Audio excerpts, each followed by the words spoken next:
Iris had entered Rosemary's sitting room to find her sitting at her desk and weeping bitterly. Iris had never seen Rosemary cry before. It frightened her, although Rosemary had been ill with influenza, and she knew that it could leave you depressed.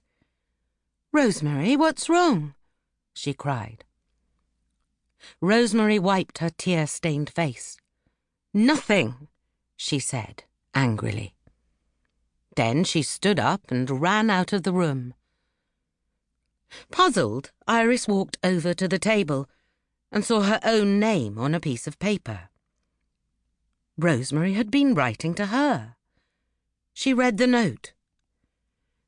"Darling Iris, there isn't any point in making a will because my money goes to you anyway. But I'd like some of my things to be given to particular people. To George, the jewellery he's given me.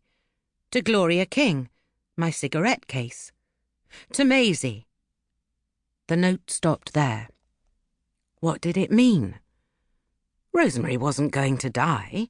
She had been very ill, but she was better now. "My money goes to you anyway."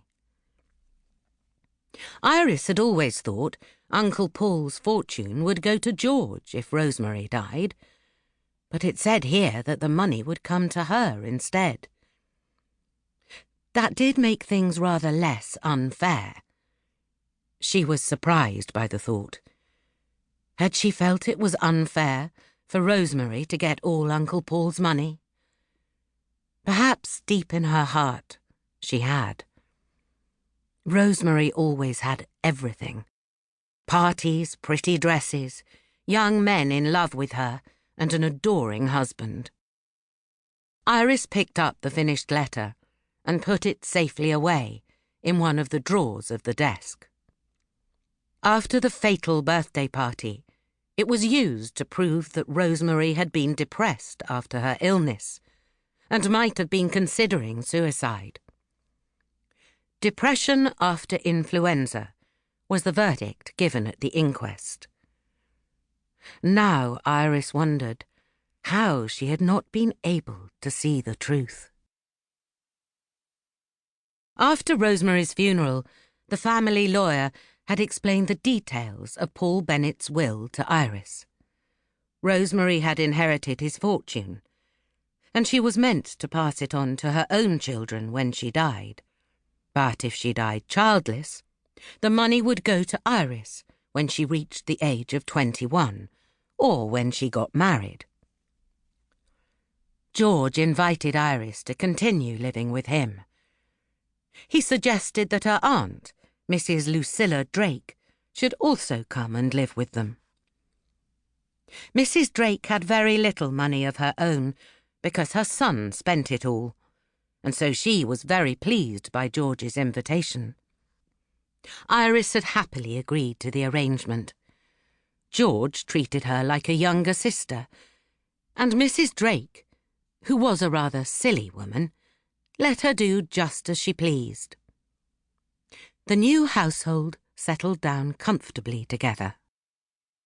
6 months after Rosemary's death, Iris had gone up into the attic of the house to look for a favourite jumper, which was packed away in a suitcase of clothes she did not wear.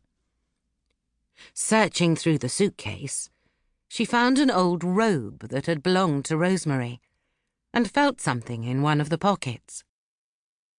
She reached into the pocket and pulled out a letter in Rosemary's handwriting.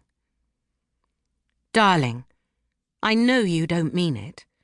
We love each other. We can't just say goodbye. We belong together forever and ever. I don't care what people say. Love matters more than anything. You once said that life was nothing without me, and now you say that our relationship must end. But I can't live without you. Can't. George will understand that it isn't right to live together if you don't love each other anymore. We'll be wonderfully happy, darling, but we must be brave. I shan't tell George until after my... To keep listening to this audiobook, I've left you a link in the description so you can do it, at no cost thanks to Audible's 30-day free trial.